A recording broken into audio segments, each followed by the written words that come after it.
فاعوذ باللہ من الشیطان الرجیم بسم اللہ الرحمن الرحیم وَيُطْعِمُونَ الطَّعَامَ عَلَى حُبِّهِ مِسْكِينًا وَيَتِيمًا وَأَسِيرًا إِنَّمَا نُطْعِمُكُمْ لِوَجْهِ اللَّهِ لَا نُرِيدُ مِنكُمْ جَزَاءً وَلَا شُكُورًا صدق اللہ العظیم ان اللہ وملائکتہ یصلون علی النبی یا ایھا الذین آمنوا صلوا علیہ وسلموا تسلیما اللہم صل وسلم علی سیدنا محمد نور الانوار وسر الاسرار وسید الابرار وعطرتہ بعدد کل معلوم لک صلاۃ و سلام علیک یا رسول اللہ صلاۃ و سلام علیک یا حبیب اللہ صلاۃ و سلام علیک یا نور اللہ صلاۃ و سلام علیک یا سیدی یا نور من نور اللہ صلی اللہ تعالی علیہ وسلم۔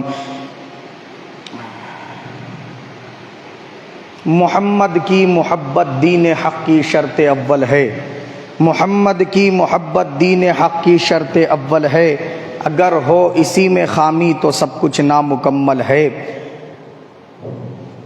اگر ہو اسی میں خامی تو سب کچھ نامکمل ہے، کی محمد سے وفا تو نے تو ہم تیرے ہیں، کی محمد سے وفا تو نے تو ہم تیرے ہیں، یہ جہاں چیز ہے کیا لوح و قلم تیرے ہیں، اور عابدہ زاہدہ طاہرہ صابرہ فاطمہ بنت احمد پہ لاکھوں سلام، فاطمہ بنت احمد پہ لاکھوں سلام۔ عزیزان ملت اسلامیہ، یہ اللہ رب العزت کا بے پناہ فضل و کرم ہے کہ اس نے ہم تمام کو ہر جمعہ کی طرح آج بھی یہاں جمع ہونے کی سعادت نصیب فرمائی۔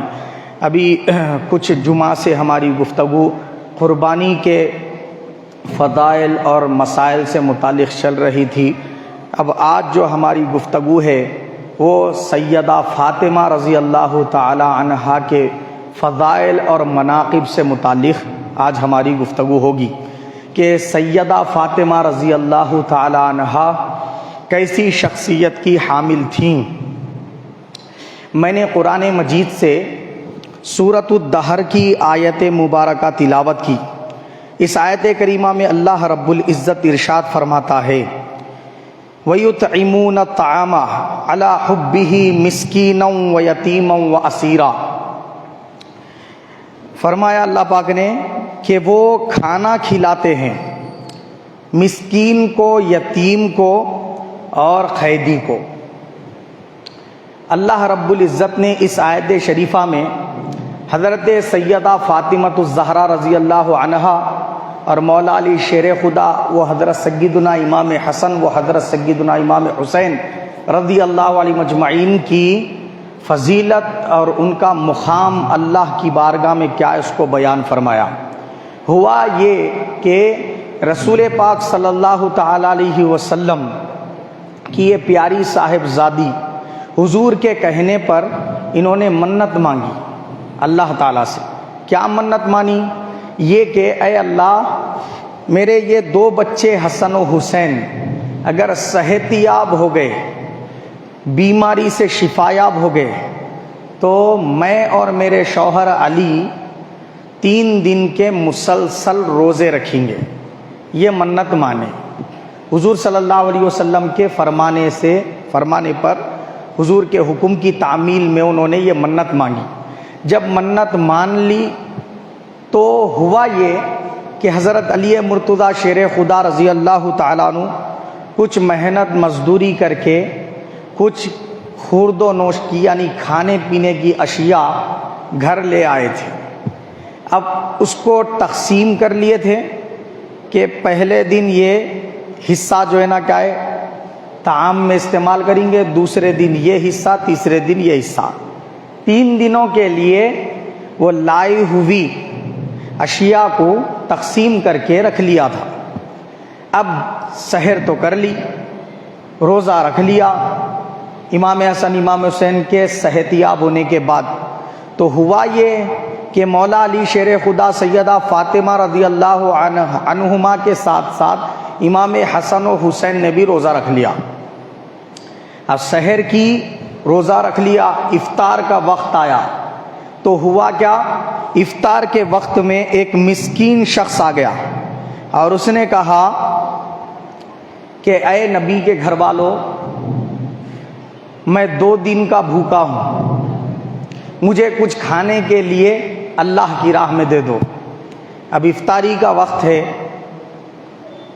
صبح سے روزے کی حالت میں ہے۔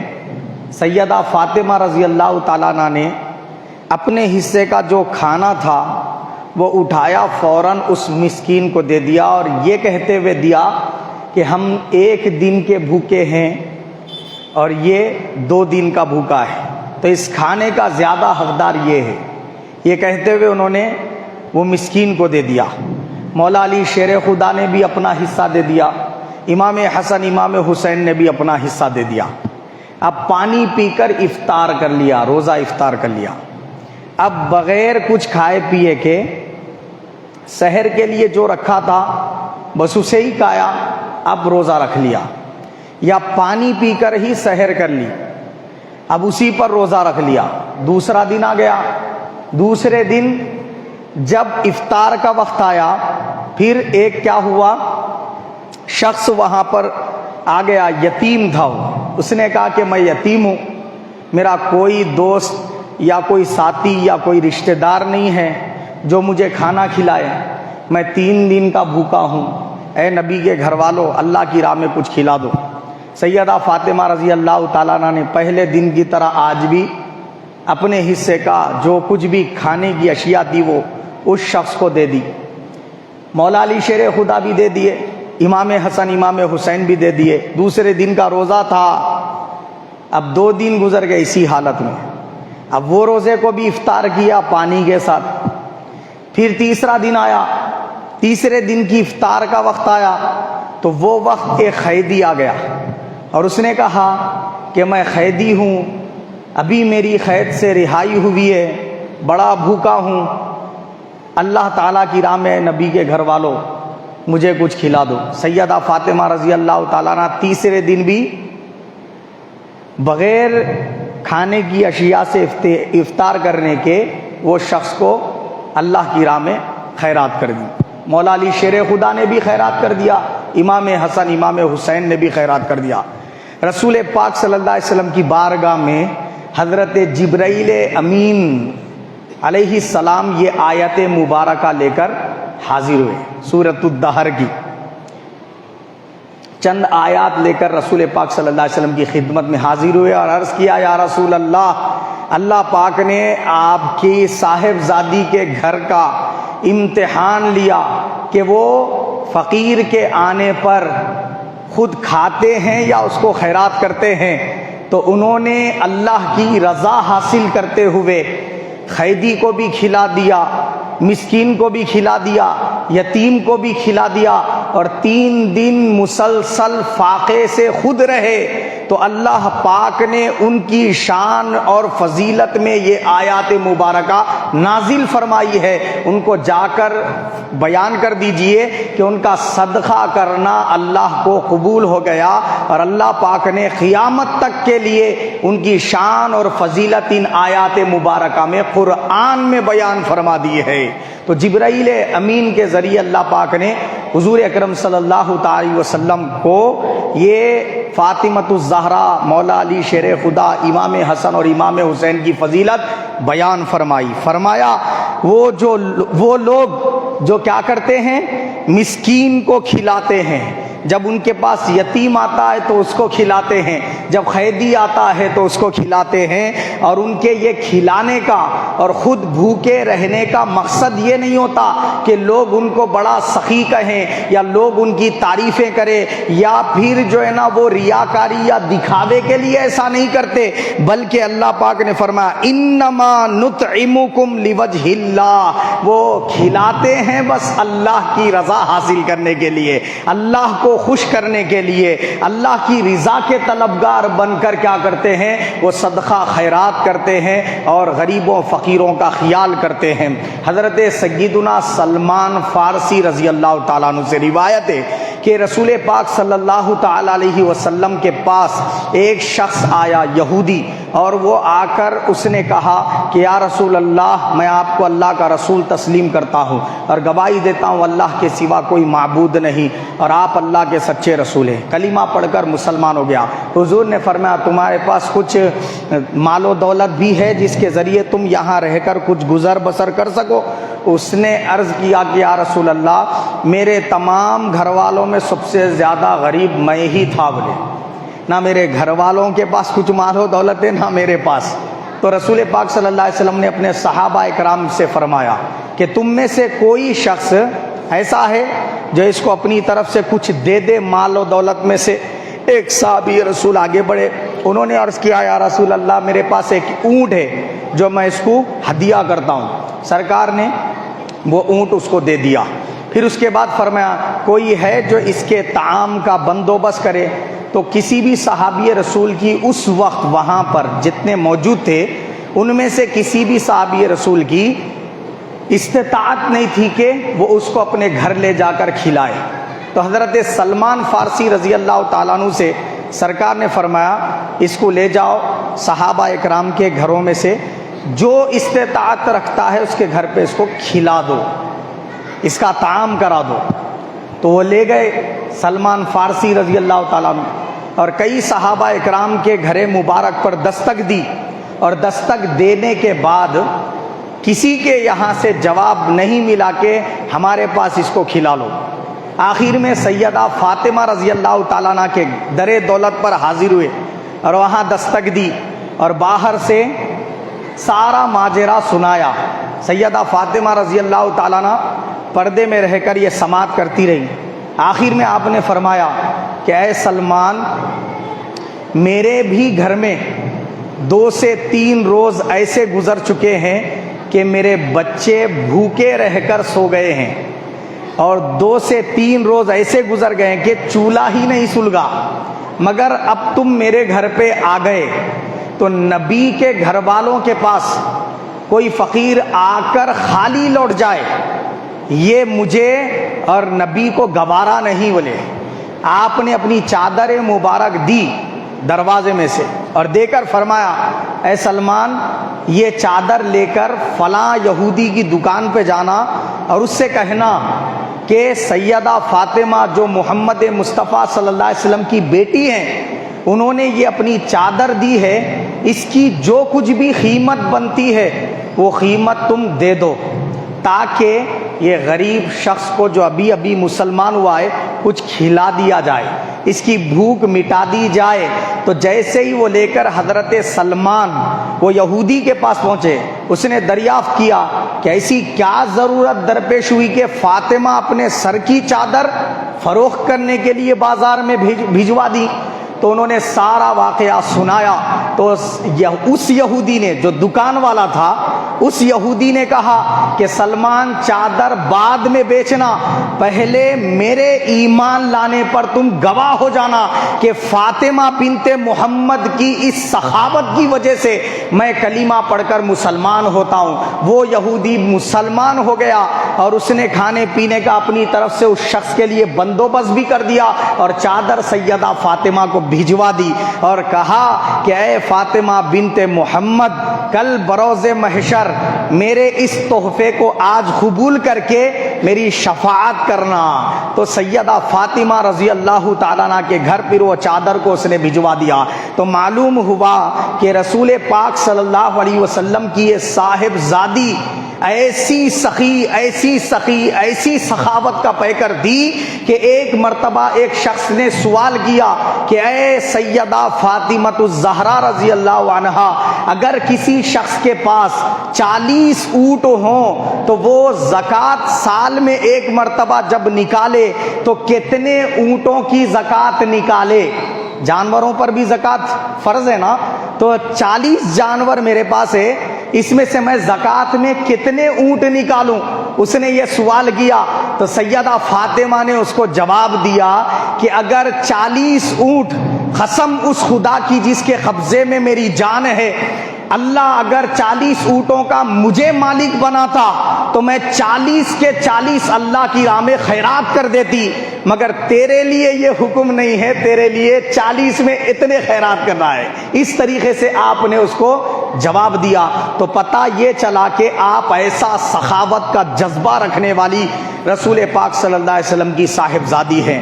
آپ کی ولادت با سعادت جب ہوئی تو بتایا گیا، کئی روایتیں ہیں ولادت با سعادت کے تعلق سے، اس میں ایک روایت یہ ہے کہ رسول پاک کے اعلان نبوت فرمانے سے 5 سال پہلے آپ کی ولادت ہوئی۔ تو جب سرکار اعلان نبوت فرمائے تو اس وقت آپ کی عمر 5 برس کی تھی اس اعتبار سے، اور بعض مؤرخین نے یہ بیان کیا کہ سرکار کے اعلان نبوت فرمانے کے 1 سال بعد سیدہ فاطمہ کی ولادت ہوئی۔ اب وہ مانے یا یہ مانے، رسول پاک صلی اللہ تعالی علیہ وسلم کے اس دور مبارک میں ان کی ولادت ہوئی سیدہ فاطمہ کی، جب کافرین رسول پاک کے دشمن تھے، حضور صلی اللہ علیہ وسلم پر ایمان لانے والوں کے دشمن تھے، راستوں میں کانٹے بچھاتے تھے۔ سرکار مسجد حرام میں نماز ادا کرنے کے لیے آتے تو کافرین حضور صلی اللہ علیہ وسلم کے پشت انور پر گوبر اور اونٹ کی اوجڑی لا کر ڈال دیتے تھے۔ کچرا سرکار کے سر انور پر گلی گلی میں پھینکا جاتا اور اپنے گھروں میں جمع کر کے حضور کے در دولت پر روز صبح میں ڈال دیا جاتا۔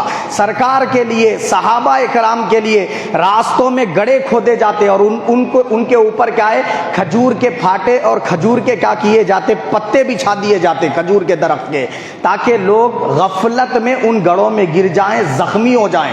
حضور کے لیے اس طریقے سے کیا ہے معلوم ہے، ستانے کے بندوبست کیے جاتے۔ سرکار دو جہاں صلی اللہ علیہ وسلم پر کبھی پتھر مارے جاتے تو کبھی حضور خطاب کے لیے کھڑے ہوتے لوگوں کو سمجھانے کے لیے تو حضور پر تھوکا جاتا تھا۔ اس طریقے سے سرکار کو ستایا جاتا۔ ایک دن کافروں کے سرداروں نے رسول پاک صلی اللہ علیہ وسلم کو بہت ایل فیل بکا، یہاں تک کہ سرکار کی انتہا درجے کی گستاخیاں کی۔ آقا علیہ الصلوۃ والسلام کی پیاری صاحبزادی سیدہ فاطمہ رضی اللہ تعالیٰ عنہا بھی وہاں موجود تھی۔ آپ نے جب یہ دیکھا حضور وہاں سے غمزدہ ہو کر تشریف لے گئے تو سیدہ فاطمہ کی دلیری دیکھی آپ، اور آپ کے عشق رسول کا اس سے اندازہ لگائیے کہ ابو جہل، ابو لہب اور دیگر بڑے بڑے سردار مکے کے وہاں پر بیٹھے ہوئے ہیں اور ایمان والے مردوں کی جرت نہیں ہو رہی ان کے منہ لگے، مگر سیدہ فاطمہ رضی اللہ تعالیٰ عنہا بڑی دلیری کے ساتھ ابو جہل سے خطاب کرتی ہیں کہ میرے والد محترم، اللہ کے حبیب، اللہ کے رسول صلی اللہ تعالی وسلم یہ کہتے ہیں تو کیا عقل کے خلاف کہتے ہیں؟ یہ جو ان کا دعویٰ ہے، یہ جو ان کا دعویٰ ہے دلیل کے اعتبار سے ثابت ہے۔ آپ بحث کرتی ہیں، کیا بتاؤ تو یہ اب تمہارے ہاتھوں سے بنے ہوئے بت خدا ہو سکتے ہیں؟ یہ کان رکھ کر سن نہ سکے، آنکھ رکھ کر دیکھ نہ سکے، منہ رکھ کر بول نہ سکے، یہ تمہاری کیا جھولی بھریں گے؟ ان کے سامنے اگر پھل رکھ دیے جائیں یہ خود کھا نہیں سکتے، ان کے سامنے سے مکھی لے کر اڑ جائے تو وہ مکھی سے حاصل نہیں کر سکتے۔ یہ اتنے محتاج ہیں، اتنے کیا ہے معلوم ہے لاچار ہیں، اتنے بے بس ہیں، یہ کیا تمہاری حاجت روائی کریں گے؟ کیا میرے ابا حضور غلط کہتے ہیں؟ کیا اللہ کے رسول غلط کہتے ہیں؟ جب آپ نے یہ کہا تو ابو جہل اٹھ کر سیدہ فاطمہ رضی اللہ تعالیٰ عنہ کو زوردار تماچا مارا۔ اس نے کیا کیا؟ سیدہ فاطمہ رضی اللہ عنہ کو تماچا مارا، اور آپ زار و خطار روتی ہوئی، 5 سال کی صاحبزادی ہیں اس وقت، 5 سے 6 برس آپ کی عمر ہے، روتی ہوئی رسول پاک صلی اللہ علیہ وسلم کے پاس تشریف لائی، اور مکے کے اس وقت جتنے کافروں کے سردار تھے وہ سب سرداروں کے بڑے سردار حضرت ابو سفیان تھے۔ ابھی وہ ایمان نہیں لائے تھے کافری، مگر رسول پاک صلی اللہ علیہ وسلم نے فرمایا کہ اے میری بچی فاطمہ، کہ کس کافر کی یہ جرت و مجال ہوئی کہ وہ میری بیٹی فاطمہ کو تماچا رسید کرے؟ اتنی بے غیرتی آ گئی ہے مکہ کے کافروں کے اندر۔ تم جاؤ اور ابو سفیان سے کہنا مجھے محمد رسول اللہ نے بھیجا ہے اور ابو جہل نے میرے چہرے پر تماچا مارا ہے، تو آپ کے پاس بھیجا ہے کہ آپ انصاف دلائیں۔ تو حضرت ابو سفیان اس وقت ابھی کافر ہی تھے، ایمان نہیں لائے تھے، مگر سیدہ فاطمہ کو اپنے جو ہے نا کیا ہے معلوم ہے گود میں اٹھایا پیار کیا اور فرمایا بچی چلو میرے ساتھ۔ یہ بالکل عقل کے بھی خلاف ہے اور اس کی دشمنی ہے تو محمد مصطفیٰ سے، وہ بدلہ لے تو محمد رسول اللہ سے لے۔ بچیوں پر، چھوٹے بچوں پر کیوں ہاتھ اٹھایا انہیں؟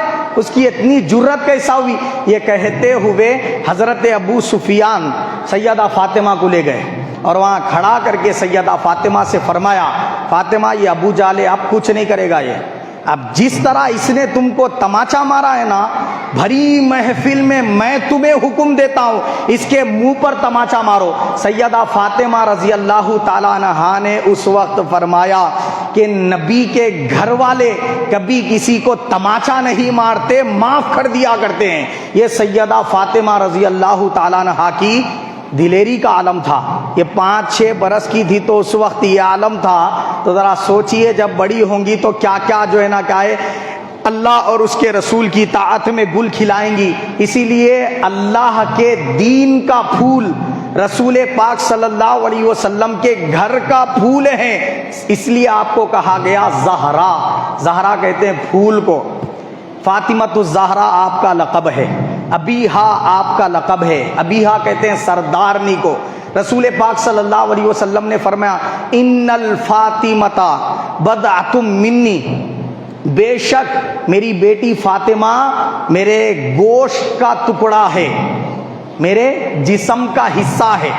یہ جو حدیث پاک میں حضور نے فرمایا بضعہ، اس کا ترجمہ کیا ہے گوشت کا ٹکڑا ہے یا جسم کا حصہ ہے۔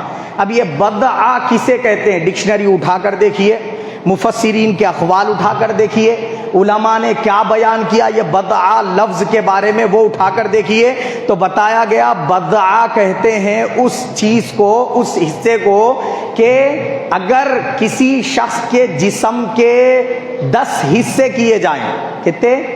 ایک شخص کے جسم کے اگر 10 حصے کیے جائیں، 9 حصوں کے ٹوٹل کو بولتے بضعہ۔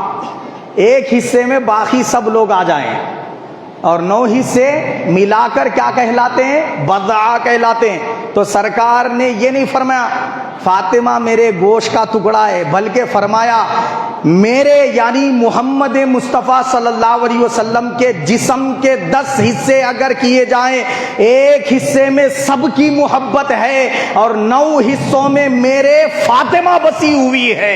یہ اللہ کے حبیب صلی اللہ علیہ وسلم کا ارشاد ہے۔ تو اتنا رسول پاک صلی اللہ علیہ وسلم کو عزیز تھی، محبوب تھی سیدہ فاطمہ۔ وجہ کیا تھی؟ اتنے محبوب ہونے کی وجہ کیا تھی؟ تو ام المومنین عائشہ صدیقہ رضی اللہ عنہا فرماتی ہیں کہ سیدہ فاطمہ رضی اللہ تعالیٰ عنہا کو میں نے دیکھا ہے اور سرکار کے سارے گھر والوں کو دیکھا ہے، مگر سارے گھر والوں میں سرکار کے چہرے سے سب سے زیادہ مشابہت رکھنے والی سیدہ فاطمہ ہیں۔ آپ نے فرمایا وہ چلتی ہیں تو ایسے لگتا ہے سرکار چل رہے ہیں، وہ بیٹھتی ہیں ایسے لگتا ہے سرکار بیٹھ رہے ہیں، وہ بولتی ہیں ایسے لگتا ہے سرکار بول رہے ہیں، اور ان کے چہرے کو دیکھیں تو بالکل سرکار کی شباہت نظر آتی ہے۔ ان کا چلنا پھرنا، اٹھنا بیٹھنا، کھانا پینا، گفتگو کرنا، ہر انداز سے سرکار کی ادائیں جھلکتی ہے۔ یہ سیدہ فاطمہ الزہرا رضی اللہ تعالیٰ عنہا ہے جن کی شان میں حضرت ام المومنین عائشہ صدیقہ رضی اللہ تعالیٰ عنہا نے یہ جملے کہے۔ اور اسی طرح سیدہ فاطمہ رضی اللہ تعالیٰ عنہا وہ ہستی ہیں کہ دن میں آپ تمام گھر کے کام کاج خود کیا کرتی، دن میں سارے کام کاج خود کیا کرتی، گھر کے جھاڑو آپ دیا کرتی، گھر میں صاف صفائی آپ کیا کرتی، حتیٰ کہ جو ثابت لائی جاتی، گیہوں ثابت لائی جاتی، بازار سے یہ مرچی ثابت لائی جاتی، ہلدی ثابت لائی جاتی، مرچی ثابت لائی جاتی، ہر شے اس وقت ثابت ملتی تھی۔ اور گھروں میں چکی کے 2 پارٹ ہوتے تھے، اس میں ڈال کے پیسنا پڑتا تھا، پاؤڈر بنانا پڑتا تھا۔ اس کے بعد پھر چولہے گیس کے نہیں ہوتے تھے، لکڑی کے چولہوں پر پکوان کرنا پڑتا تھا، پھونک پھونک کر چہرے کا رنگ کالا ہو جاتا تھا خواتین کا. جو پرانے حضرات ہیں ان کو اچھی طرح وہ مناظر یاد ہوں گے. تو ذرا تصور کیجئے کہ کپڑے دھونے کے لیے پانی ہونا ہے تو نلوں کی اس وقت کیا ہے سہولتیں فراہم نہیں تھی, بور اس وقت ہر گھر میں مارے ہوئے نہیں تھے, تو ہر ایک خاتون کو کیا کرنا پڑتا تھا, کنویں ہوتے تھے ان سے پانی سیننا پڑتا تھا, پانی کھینچنا پڑتا تھا. کپڑے دھونے کا پانی الگ بھرنا ہے اور پینے کا پانی الگ بھرنا ہے, اور باتھ روم وغیرہ کے لیے جس پانی کی ضرورت ہوتی ہے وہ پانی بھی خود کیا ہے سین کے بھرنا ہے. تو سیدہ فاطمہ پانی کو سین کر بھرا کرتی تھی, گھر کی صاف صفائی کا خیال کرتی تھی, پھر ساتھ میں چکی میں جو بھی پیستی تھی, ہلدی بھی پیستی تھی, مرچی بھی پیستی تھی, پھر سالن کھانا وغیرہ بنانا ہوتا تو بنا بھی خود دیتی تھی. یہ تمام کام کرنے کے بعد ذرا سوچئے, شوہر کے بھی کپڑے دھوتی تھی, امام حسن امام حسین کے بھی دھوتی تھی, خود اپنے بھی لباس کو دھوتی تھی. ذرا سوچئے آپ یہ کام زیادہ تھا یا کم تھا؟ مگر اس کے باوجود سیدہ فاطمہ کی جس وقت سے مومنہ ہوئی اس وقت سے ایک نماز بھی آپ کی قضا نہیں ہوئی. اللہ پاک نے آپ کو ایسی طاہرہ بنایا کہ امام حسن پیدا ہوئے تو آپ کو نفاس نہیں آیا. پیدا ہونے کے بعد ہر خاتون کو خون آتا ہے 40 دن تک, بعض کو 30 دن تک, اس طریقے سے اس کی مدت ہے, تو وہ آتا ہے تو نماز معاف ہو جاتی ہے اس حالت میں. مگر سیدہ فاطمہ رضی اللہ تعالیٰ عنہ نے امام حسن کو پیدا کیا, اللہ نے آپ کو نفاس سے پاک کر دیا. ادھر امام حسن پیدا ہوئے کہ عصر کی نماز آپ نے وضو کر کے ادا فرمائی. آپ کی ایک بھی نماز کبھی زندگی میں قضا نہیں ہوئی. اللہ پاک نے ایسی طاہرہ آپ کو بنایا. آپ کے زلف مبارک میں سرکار دو جہاں صلی اللہ علیہ وسلم سونگتے اور فرماتے کہ فاطمہ تیرے زلفوں سے مجھے جنت کے پھولوں کی مہک آتی ہے. جن کے سر میں جنت کے پھولوں کی مہک نبی پاک نے محسوس فرمائی وہ ہے سیدہ فاطمہ الزہرا رضی اللہ تعالیٰ عنہ. یہ سارے کام کاج کرنے کے ساتھ ساتھ آپ نے کبھی نماز چاشت نہیں چھوڑی, نماز اشراق نہیں چھوڑی, نماز تہجد نہیں چھوڑی. تہجد کے لیے کھڑی ہو جاتی تو بعض مؤرخین نے یہاں تک لکھا کہ رات پوری ایک ہی سجدے میں ختم کر دیتی, اور جب سحر کا وقت آتا, فجر کی اذان ہونے لگتی تو آپ سجدے سے سر اٹھاتے ہوئے یہ کہتی مولا تو نے رات کتنی چھوٹی بنائی, فاطمہ تجھے جی بھر کے سجدہ نہ کر سکی, کم از کم ایک رات ایسی تو بنا دے فاطمہ تجھے جی بھر کے سجدہ کر لے. یہ وہ اللہ کی محبوب ترین بندی ہے. ذرا تصور کیجئے زہد و تقوی کا ایسا پیکر. رسول پاک صلی اللہ علیہ وسلم نے ایک مرتبہ پوچھا فاطمہ کون سی عورت اللہ کے یہاں محبوب ہے؟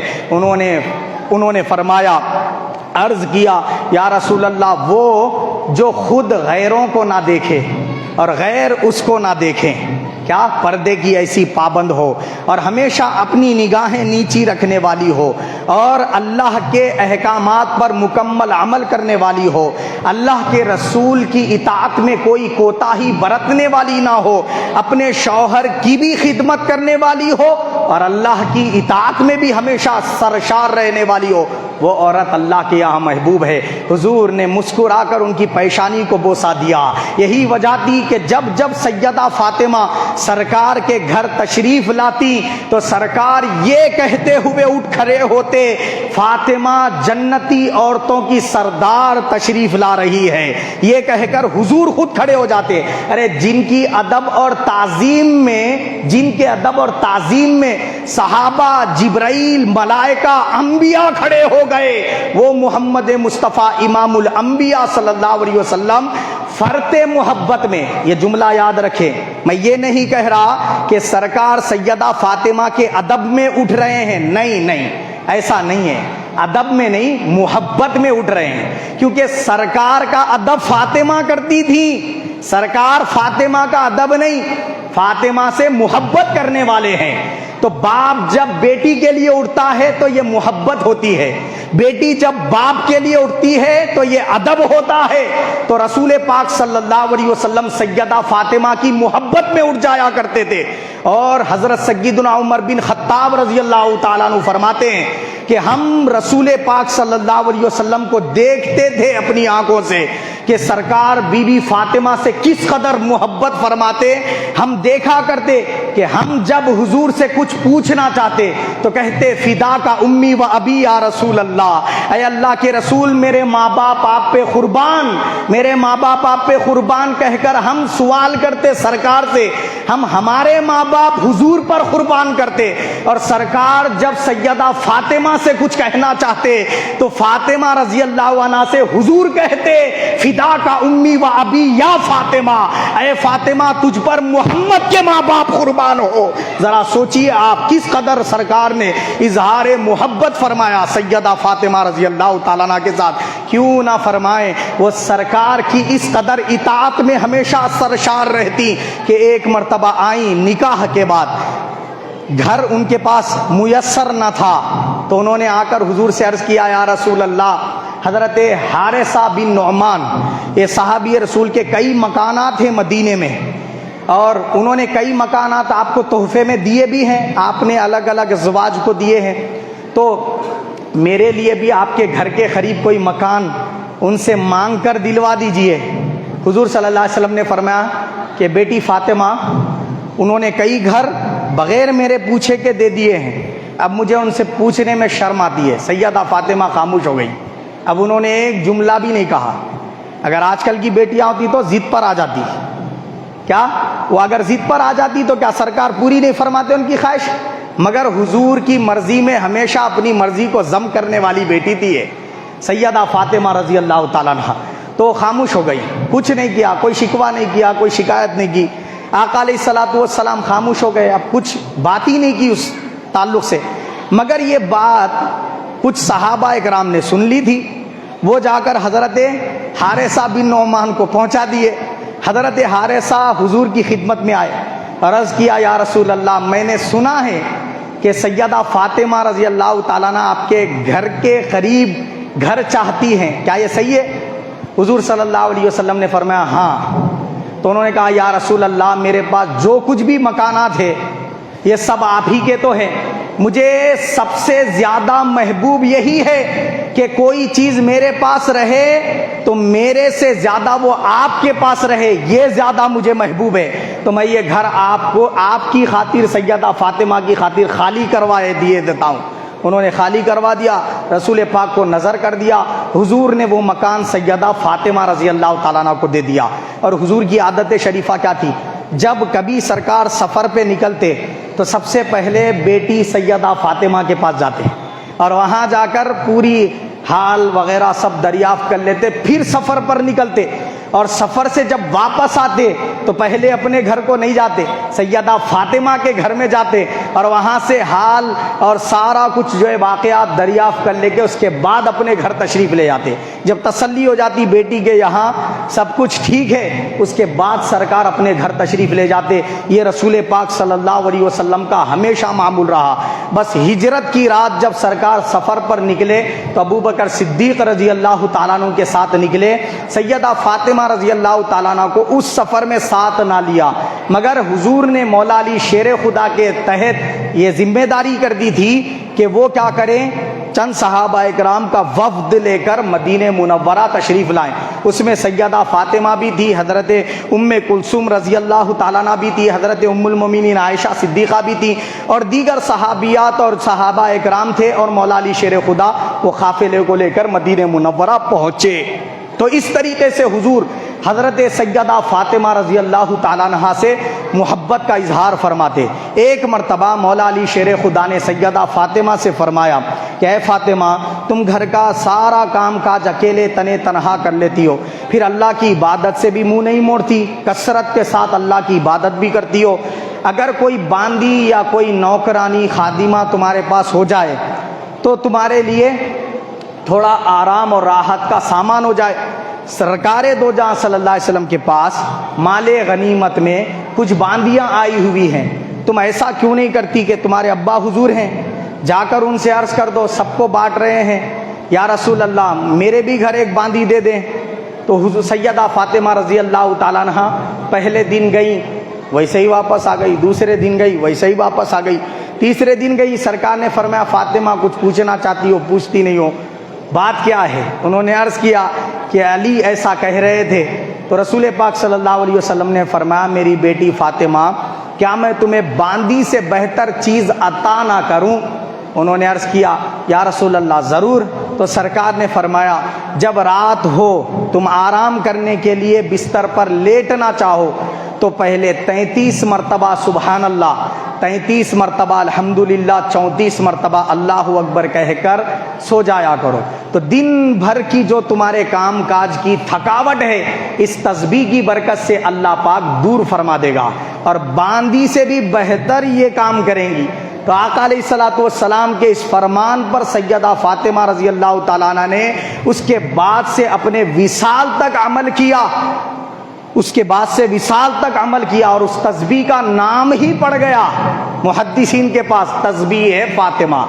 تو معلوم یہ ہوا کہ جب کبھی تھکان ہو اور آدمی جو ہے نا کیا ہے کام کاج کرنے کی وجہ سے تھک گیا ہو، اب اس کے اندر طاقت نہ ہو، تو وہ یہ تسبیح کو پڑھ لے تو اس کے اندر انرجی آ جائے گی، طاقت آ جائے گی، قوت آ جائے گی، کیونکہ سیدہ فاطمہ رضی اللہ تعالیٰ عنہ نے اس پر عمل کیا۔ اب یہاں پر ہمیں کیا بات معلوم ہوئی؟ معلوم یہ ہوئی کہ خواتین کو گھر کا کام کاج خود کرنا چاہیے، یہ سیدہ فاطمہ رضی اللہ تعالیٰ عنہ نے ہمیں سکھایا۔ ایک مرتبہ آپ علیل ہو گئی، بخار شدید تھا، بستر پر لیٹی ہوئی تھی، رات بھر کراہ رہی تھی، مولا علی شیر خدا رضی اللہ تعالیٰ عنہ نے اذان سنی تو نماز کے لیے تشریف لے گئے، تہجد پڑھ کر بھی کچھ دیر آرام کیے تھے، اس کے بعد آپ نماز کے لیے تشریف لے گئے۔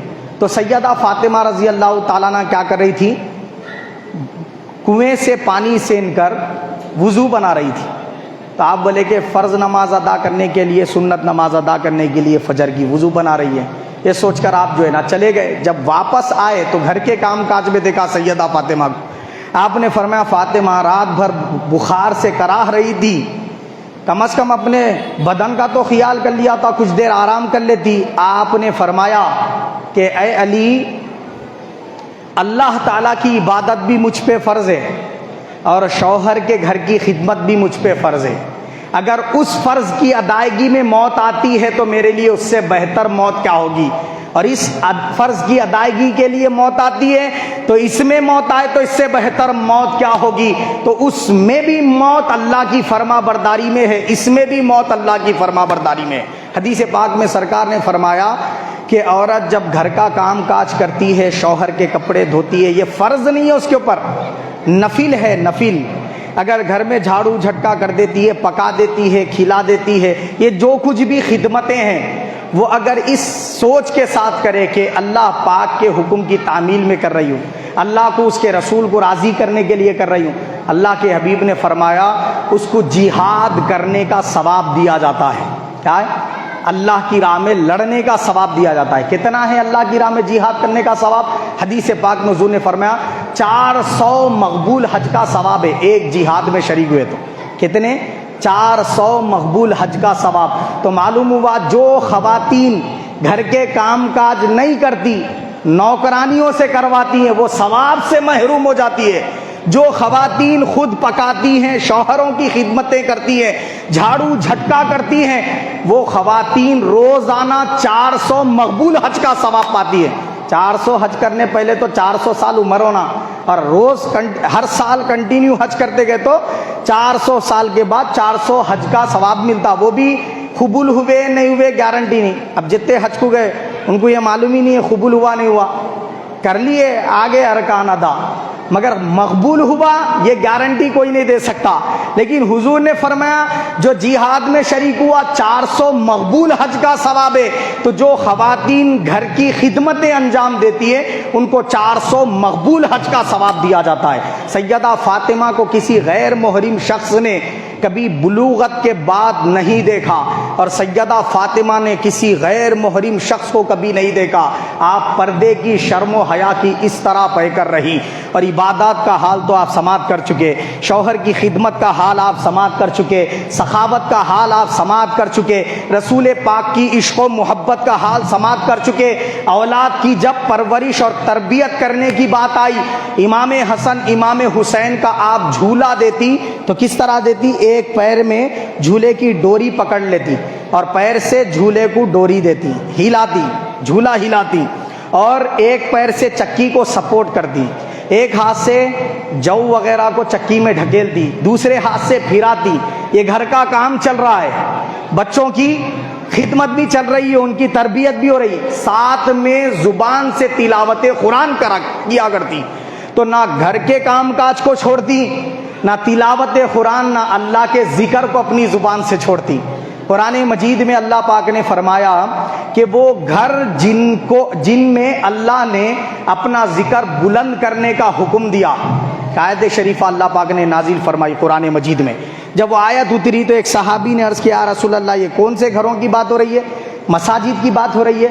سرکار نے فرمایا وہ فاطمہ اور علی کے گھر کی بات ہو رہی ہے۔ فرمایا کہ ان گھروں میں اللہ نے ذکر کو بلند کرنے کا حکم دیا ہے۔ اور اسی طرح اللہ کے حبیب نے حدیث پاک میں فرمایا میری بیٹی فاطمہ میرے امت کی ساری عورتوں کی سردار ہے، اور فرمایا میری بیٹی فاطمہ سارے عالموں کی عورتوں کی سردار ہے، اور فرمایا سرکار نے جنتی تمام عورتوں کی سردار میری بیٹی فاطمہ ہے۔ اور آخری جملہ عرض کرنے لگاؤں، رسول پاک نے فرمایا جب محشر کا میدان بپا ہوگا، سب قبروں سے اٹھائے جائیں گے، تو حضور نے فرمایا برہنہ اٹھائے جائیں گے۔ کیا؟ کفن بھی ان کے جسم پر نہیں ہوگا، برہنہ اٹھائے جائیں گے۔ سب کی بات نہیں ہو رہی ہے، اللہ کے بہت سارے محبوب بندے ایسے ہوں گے، انبیاء اور صحابہ اور اولیاء جو زیادہ زہد و تقوی کا پے کر رہے، وہ حضرات تو وہ برہنہ نہیں اٹھائے جائیں گے، وہ تو جسموں کے یعنی اپنے جنتی لباس کے ساتھ اٹھائے جائیں گے، یا ان کو قبر سے اٹھاتے ہی جنتی لباس حلے پہنا دیے جائیں گے، وہ تو ہو گئے اپنی جگہ پہ۔ مگر رسول پاک نے فرمایا محشر میں سارے اولین و آخرین تمام انسانوں کا ہجوم ہوگا، انبیاء بھی وہاں ہوں گے، صحابہ بھی ہوں گے، اولیاء بھی ہوں گے، ہر کوئی ہوگا، نیک سے نیک خاتون وہاں کھڑی ہوگی، مگر کسی خاتون کے لیے سارے محشر میں یہ اہتمام نہیں ہوگا جو اہتمام میری بیٹی فاطمہ کے لیے کیا جائے گا۔ وہ اہتمام کیا ہوگا؟ ندا دے گا ایک فرشتہ، کیا ندا دے گا؟ غدو ابصارکم، سرکار نے ارشاد فرمایا کہ اے اہل محشر اپنی نگاہیں نیچی کر لو۔ اس میں انبیاء بھی شامل ہے، ان سے بھی فرمایا جائے گا نگاہیں نیچی کر لو، اولیاء بھی شامل ہے، فرمایا جائے گا نگاہیں نیچی کر لو، اور سارے صحابہ شامل ہے، فرمایا جائے گا نگاہیں نیچی کر لو۔ سب نگاہیں نیچی کر لیں گے۔ حکم ہوگا جانتے ہو نگاہیں نیچی کیوں کروائی گئی تمہاری؟ اس لیے کروائی گئی حتی تمرہ کہ یہاں سے گزرنے والی ہیں فاطمہ بنت محمد، سرکار دو جہاں صلی اللہ علیہ وسلم، امام الانبیاء کی صاحبزادی اب یہاں سے جنت کی طرف گزر کر پہنچنے والی ہے، اس لیے تم سارے مردوں کی نگاہیں نیچے جھکا دی گئی ہے۔ تو یہ شان اور عظمت ہوگی سیدہ فاطمہ کی۔ سب پیدل چل رہے ہوں گے نا، پل صراط پر سے گزر کے جنت تک پیدل چل رہے ہوں گے، سیدہ فاطمہ کے لیے آقا نے فرمایا میری اونٹنی پر سوار ہو کر جنت کی طرف پہنچے گی میری بیٹی فاطمہ۔ اور حضور نے فرمایا فاطمہ تیری شان اور عظمت یہ ہے جو تجھ سے محبت کیا اس نے مجھ سے محبت کی، جس نے مجھ سے محبت کی اس نے اللہ سے محبت کی، اور اس کا ٹھکانہ جنت ہو گیا، اور جس نے تجھ سے نفرت کی، تجھے غضبناک کیا، اس سے میری دشمنی ہے اور میں اس کے ساتھ اعلان جنگ کرتا ہوں۔ فرمایا اور فرمایا سرکار دو جہاں صلی اللہ علیہ وسلم نے فاطمہ جس نے تجھ سے نفرت کی اس نے مجھ سے نفرت کی۔ یہ شان اور عظمت ہے سیدہ فاطمہ کی۔ کیوں نہ ہو تمام سرکار کی امت کی عابدہ عورتوں کی سردار سیدہ فاطمہ ہے۔ آپ جیسی عبادت کسی میں نہیں، آپ جیسا زہد و تقوی کسی میں نہیں، آپ جیسی شرم و حیا کسی میں نہیں، آپ جیسی دلیری کسی میں نہیں، آپ جیسا عشق محمدی کسی میں نہیں، اور جنتی جوانوں کے سرداروں کی امی ہے تو فاطمہ ہے۔